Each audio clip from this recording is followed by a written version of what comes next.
there any other things that you would advice that you would give? Because you survived through one of the toughest times in real estate. You were in it in the heart of it. What I teach is the methodology that no matter what real estate company you work for, the brand doesn't matter. What matters is you. You're the brand. Like Jay-Z says, right.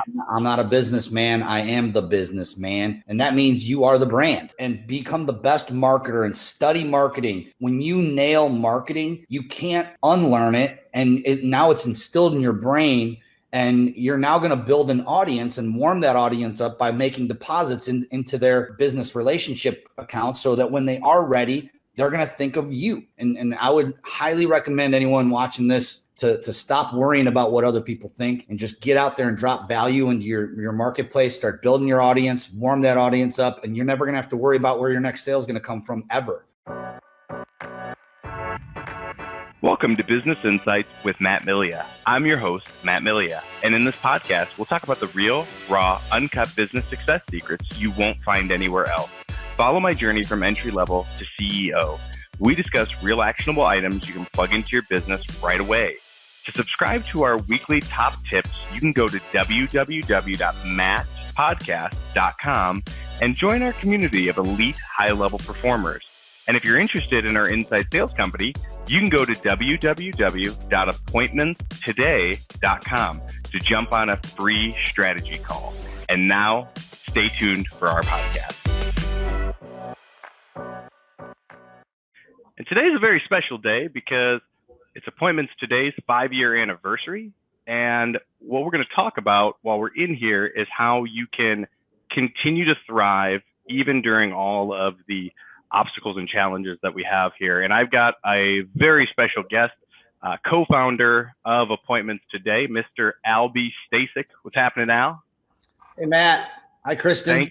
Hi. Thank you for jumping on. And for everyone who doesn't know you, why don't you share a little bit just give everybody a little bit about your background and tell everyone a little bit about yourself. Sure, man. Yeah, I've been in real estate in this crazy, fun, awesome business for 21 years.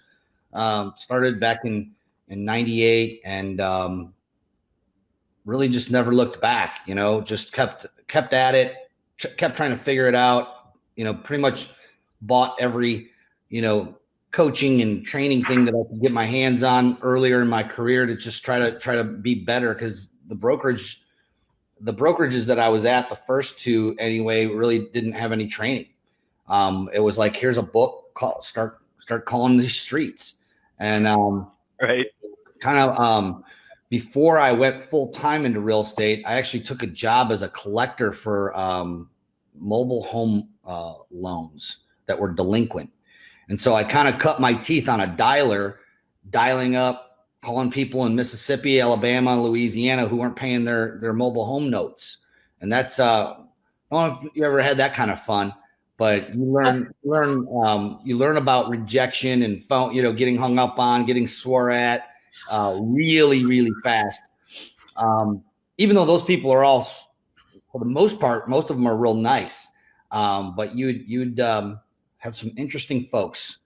People don't like paying their bills down there on time. So until I got a few deals under my belt and could go full time, I did that for a short period of time and really kind of figured out how to get over call reluctance. So by the time I got, full time, I had no problem picking the phone up, making a call. It wasn't a thing to me because I would make a minimum of 100 calls a day as a collector. So kind of helped a couple of startups and ended up starting my team in 2007 with Remax. And I grew that, opened my own office up in 2012. And in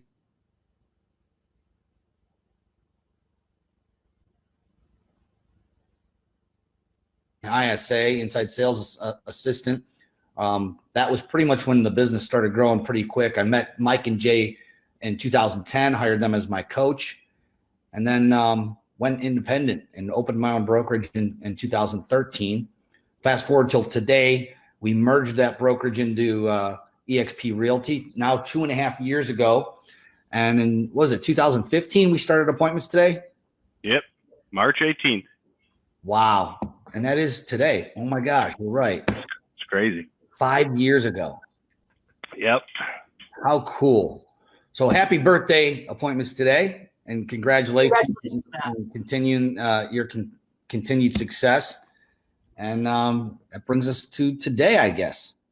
Yep. Yeah. So, I mean, and it's crazy to think that when we first got started, it was really almost inadvertently by accident. I remember you were in a mastermind and you had come back and you were like, hey, you know, there's this big issue with ISAs out there and people need someone to call their leads. And yeah, it just blew up from there from all the relationships and people you had known. So, I mean, you know, of course, thank you for, you know, really getting this kick started. And I think the biggest thing right now, that looking at today's atmosphere, all the fear, all of the stuff. I mean, and look, I mean, if everyone knows this whole virus thing, everyone's pushing it. And yes, it is something to take seriously, but what are you guys doing as far as a business? Because you're still thriving. Houses are still being sold. I see agents shooting more videos, it looks like. Is that a part of the approach? And what are some things that you guys are doing differently? Well, I mean, our advice to our agents and is, you know, what's kind of cool, and this is what's cool about appointments today is, you know, you're a virtual company, and we work for a cloud-based brokerage now as well. So working from home, working remotely is nothing new to any of us, which is kind of cool. Right. Having said that, the advice that we're giving our agents is kind of twofold. One, watch your expenses right now, and make sure that you got anything that you're spending money on that isn't, you know, bringing you in income or bringing in appointments. You know, cut it.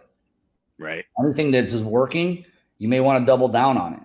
And so, you know, that effort metric that we talk about, right? Easily measured, the effort metric. Obviously, in your world, even in our world, it's measured by how many phone calls you're making, how many contacts you're in contact with, and making sure that, you know, look, you're sitting here in quarantined in home. You should be picking that phone up and calling your past clients. This is a great time to call your sphere and not ask for referrals or anything like that. Connect with them as a human being. There are no scripts and dialogues for you know, a pandemic that we're going through with this coronavirus. No one's been through this ever. Anything remotely close to it. So everyone is in uncharted territory. There's fear, but I would say, you know, keep pushing forward on that human element. That's something that every single person that's listening to this can do. Assuming you have cell phone service, you can pick the phone up. You can call your past clients. You can call your sphere of influence. I got a call today from someone who's actually doing that. Another agent just called me to check in, and the script is so easy. It's, hey, Matt, I'm just calling to check in on you and your family. Is everybody good? Anything I can help and do with? I'm just calling to reach out, make sure you guys are okay. And if there's anything I can do, I'm here to help. And it doesn't need to be anything more than that. And making that touch, and you know, we call that a deposit. And you're going to make a deposit into that relationship bank account, if you will. And when it comes time, you will be able to make a withdrawal from it. It may not be now. It may not be 6 months. I wouldn't go into it with an expectation of getting anything back from these people. Just do it. And what I know from experience is that it will come back. And oftentimes it'll come back 2 to 10-fold. Mm-hmm. It's huge. Go ahead. If I may add something, it was funny. I was speaking to my ex-husband, and he actually sold real estate in the early 80s. So at like 22 years old. Okay. And he said, you know, he goes, we'll get through this. He goes, we adapt. When he sold, he said they danced in the real estate office when interest rates went down to 18%. So he said, but they adapted by land contracts. He goes, people will adapt by virtuality now. He goes, this is what we do in times of distress. People still bought and sold homes, and they sold a ton of them. They just did it a different way. So when you think of it that way, or you know, people are always going to need to buy and sell. It's just, how do we adapt to make it work now? Yeah. You know? 18% too, man. 18. He said they danced. The broker bought champagne and they had a drinks day because they were selling homes at 22% with the banks. Think about that, right? Like what we're dealing with now is people want to still buy and sell. It's just maybe not everybody does. Maybe people have to, you know, if you're a restaurant owner, you may not be doing that now, but other people will. Oh, yeah. Yeah.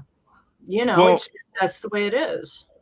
And Al, I mean, kind of looking at your trajectory, because I mean, and I remember this was something, the foreclosure bus tour, which was actually pretty innovative. What sparked that? I mean, and how did you, That's crazy. how did that work? And did you get some business from it? How did that work out for you?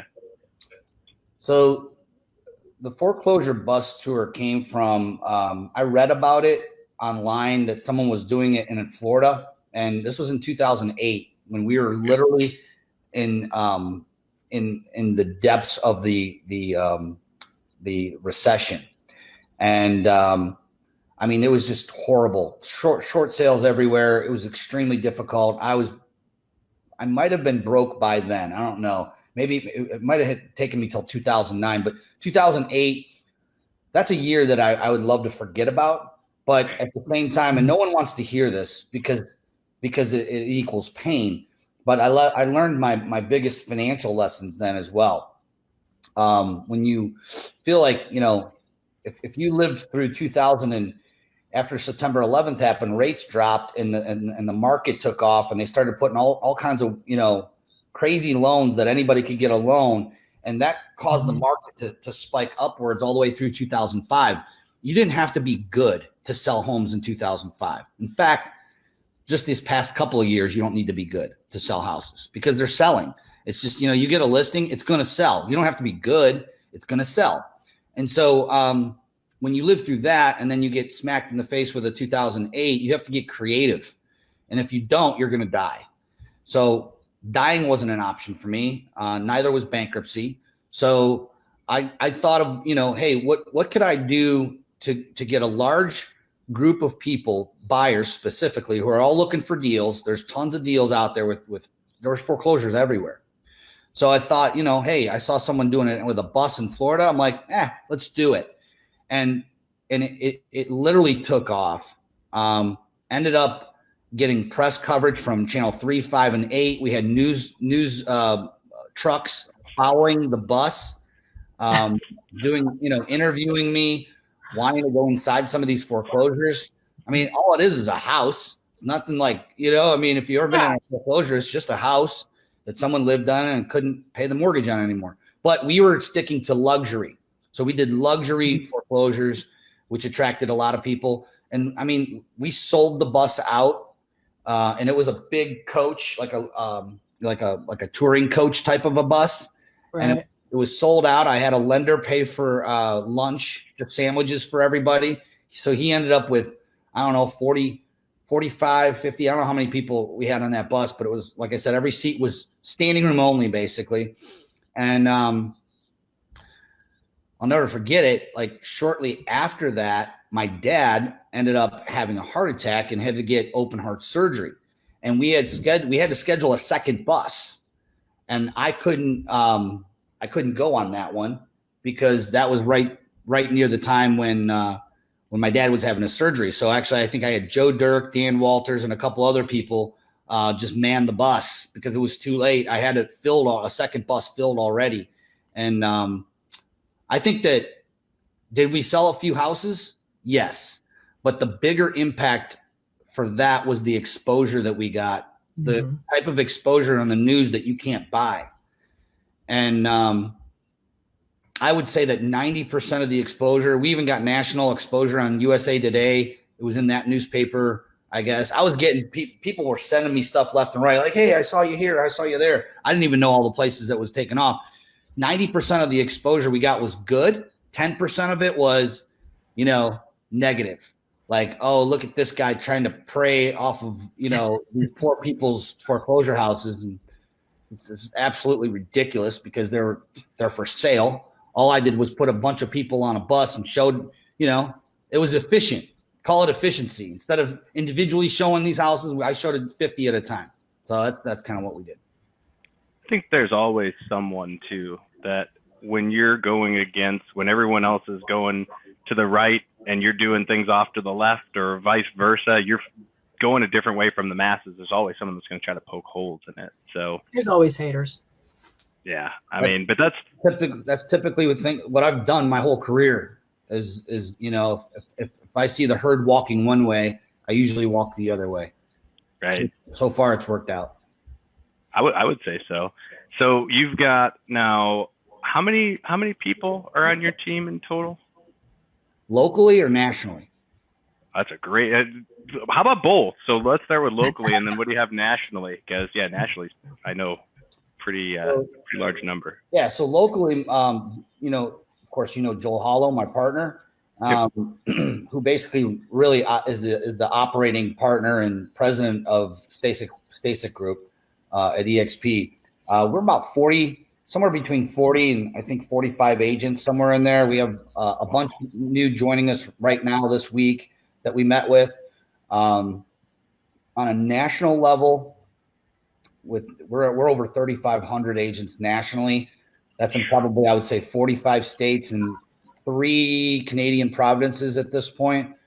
And you know, we're just excited to keep growing and going to Australia possibly. We're now open in Australia. I don't think we have any honey badgers there, but that is our next endeavor. I think maybe this coming winter, you're going to see me disappear off the grid a little and go chase some kangaroos down in flights are cheap down under. Yeah, right. Flights are cheap right now. I mean, hey, right? I mean, might as well. I gotta love this honey badger chip too. I actually, Stephanie took this away because she's holding me accountable because I was flinging it and she's like, "That's it, taking your chip away from you." So, yeah. But I'll tell you what. One of the things that you got 3,500 on a national level. I mean, what is it that is attracting so many people to the, you know, and of course EXP, attracting them to the model? What is it that you believe is bringing people in? And during this time, you know, with the coronavirus, how do you think this can really impact and help agents grow their business by being a part of EXP? Well, there's always opportunity in, you know, in when we have challenging times, there's always hidden opportunities. What's different about this one? Well, the similarity to this one to what happened in 2007 and 8 was that it was kind of uncharted territories for many.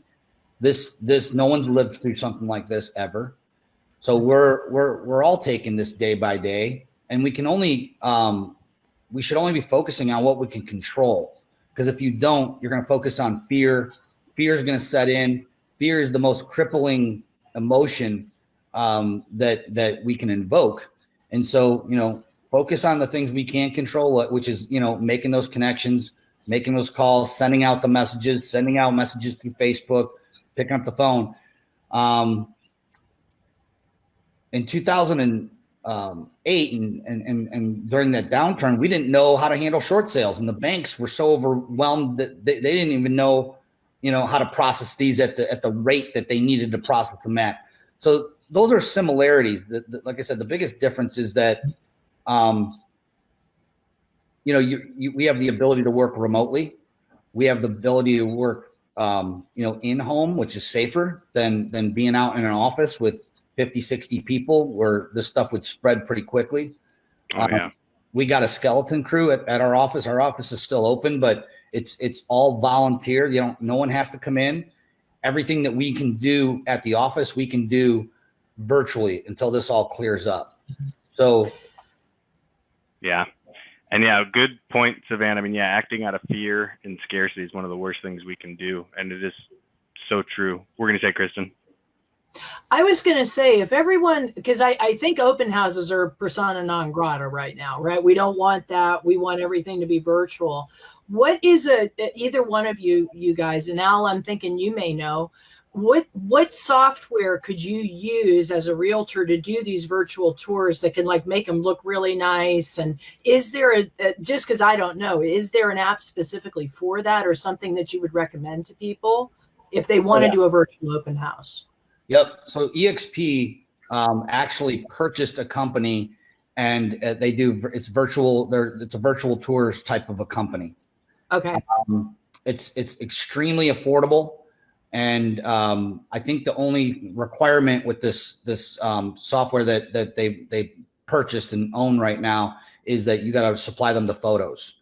So you either have them taken professionally or take them yourself, whichever, however you do it. Obviously, we coach and train our agents to use a professional photographer to get the best absolute, imagery, because everything, your first showings always happen online.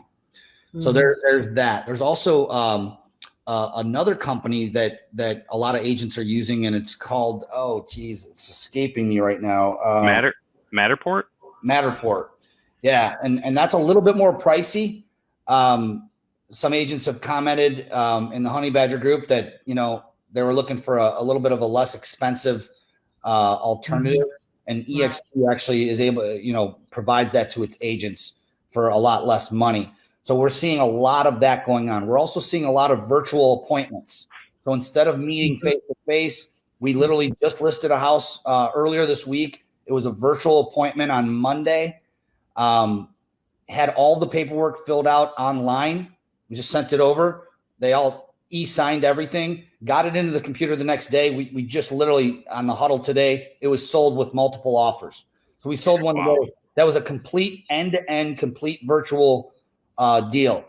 Obviously, we had to send the photographer out there to take the photos, which he did. Got them right back, turned around 24 hours, got it into the system. So like we're seeing stuff like that. And so I would tell anybody listen to this, especially if you're listening to it, like fresh live right now, or if it's recorded and it's like next week, we're in the midst of this. Start trying to shift, instead of trying to get that face-to-face appointment where people are, especially older people. You shouldn't be around. No one should be around older people right now. It's just a risk. The truth of the matter is, and this is not me saying this, is from when I'm doing a lot of reading and studying, because I got, some spare time on my hands, that 55% of Americans are probably going to get infected with this. So you got a little more than a coin's flipped shot that you're going to get it. But if you're healthy, you may not even feel the effects, if any, and not even know you have it. The problem is just spreading it to elderly people or people that have respiratory issues. So, I mean, if you can just say, hey, look, you don't have to leave your house. I'll send you a Zoom link and we can do it. Teach them how to use Zoom. It's completely free. In fact, I did one. I already had 2 Zooms today that I did. And actually I did a training in EXP world. In our world, there was over 40, 50 people in the world. I was getting interviewed by Don Yoakum, one of our leaders at EXP, just asking about, my business, kind of something like what we're doing right here, but it was all virtual. So we had, 40, 50 people in the room, 0 chance of contracting coronavirus, in that virtual platform and space. So there's Kristen, there's multiple ways, there's multiple platforms that you can do, but Zoom is the easiest and it works, it's like clockwork. So yeah, I would say that everyone should be taking advantage of the virtual platforms that are out there. So one thing to add to that, sorry, Matt, what if you're an elderly seller? So now you've got a phone. I mean, how would you go about it that way? Maybe you have a 75-year-old that wants to sell her house. And you're saying that they don't have internet or a computer? Oh, right. Like my aunt doesn't. She would be a good example of that. Yeah. You know what I mean? Sure. Yeah. I mean, then we'd have to be over the phone. That's the only option you got at that point, That's what I think too. So you do it and you do it over the phone. And if, obviously if this is something that they have to do right now, you probably have to coach them a little bit on doing the e-signature part of it. Mm-hmm. If someone, because here's what I'm finding. Even the people out there that are in their 70s mm-hmm. Are online, not all of them, but a lot of them. My in-laws have an iPad, give them an iPad, taught them how to use the iPad. And so they could do an e-signature through the iPad, Google, Gmail is completely free to open up a Gmail account. And so it might take a little bit of coaching, but it can absolutely be done. Where there's a will, there's a where. My mental model is that every problem has a solution. but that's if you're open-minded and willing to go look for it and find it or create one. I mean, that's why Appointments Today was created, because we solved a problem. I had coaching clients all over the country who kept striking out trying to find an ISA, and they couldn't, even if they hired one and found one, they couldn't keep them. And because it's not easy. It's hard. It's not easy to make a great hire. It's not easy to train an ISA and keep them trained the right way, especially if you're a busy real estate agent out slinging houses. But they need the training, and it needs to be, done right. It was just hard. So we solved a problem, and that's what Matt and I did when we founded the company. We had no idea it was going to turn into $1 million company and blow up, and we had no idea. We just started with, Will Smith says, lay one brick perfectly. That's all we did. We just started with one. Actually, we hired 2 coming out of the gates. And man, that's feel like yesterday. I remember that. And our 2 first clients was Robbie Barreau and Nathan Wynn. Nathan Wynn. Yep. Our 2 guinea pigs. That's awesome. Yeah. Well, and the craziest part of our whole, because we started off with people in the Philippines, then we went expats, then we hired people in states. And one of the things that we've really focused on as of late is making it so that we're creating opportunities, not necessarily an appointment, but it's an opportunity, and the agent can take it to the finish line from there. We've had to diversify and develop a whole ton of different things for, just because there's a shortage right now of expired. Some markets don't even have that many. Al, does the Cleveland real estate market have a ton of expires? I haven't looked for quite some time, but we have expired. Did I wouldn't say that. I mean, a ton, because in the good markets, like I said, even bad listings will sell in a smoking hot market, but we have them. Sure. Yeah. So there's been a lot of ways that we've had to diversify. For you in where you're at today currently, because you're more or less now running the office from really a virtual location. So not a whole lot has changed for us. I mean, you're still going in, I'm assuming, every so often, but for the most part, I mean, even meetings, every day you guys are still doing morning huddles. Things haven't seemed to have changed. Are there any other, just closing notes here, are there any other things that advice that you would give? Because you survived through one of the toughest times in real estate. You were in it in the heart of it. What advice would you give? And I mean, I know you said, of course, focus on positives, but anything else that you wanted to just touch on? I mean, what I teach is, the methodology that, no matter what real estate company you work for, that's the brand doesn't matter. What matters is you're the brand. Like Jay-Z says, right. I'm not a businessman. I am the businessman. And that means you are the brand. And when people, when you help people buy or sell a home, they don't call Keller Williams back. They don't call Remax back. They don't look up, Howard Hanna or EXP. They call you if you did a good job. And it's your name and number that's in their cell phone. And so become a marketer. Become a marketer and become the best marketer and study marketing. And when you nail marketing, you can't unlearn it. And now it's instilled in your brain, and you're now going to build an audience and warm that audience up by making deposits into their business relationship accounts, so that when they are ready, they're going to think of you. I literally I get referrals every single week, and I haven't actually been on an appointment myself and sold real estate in years.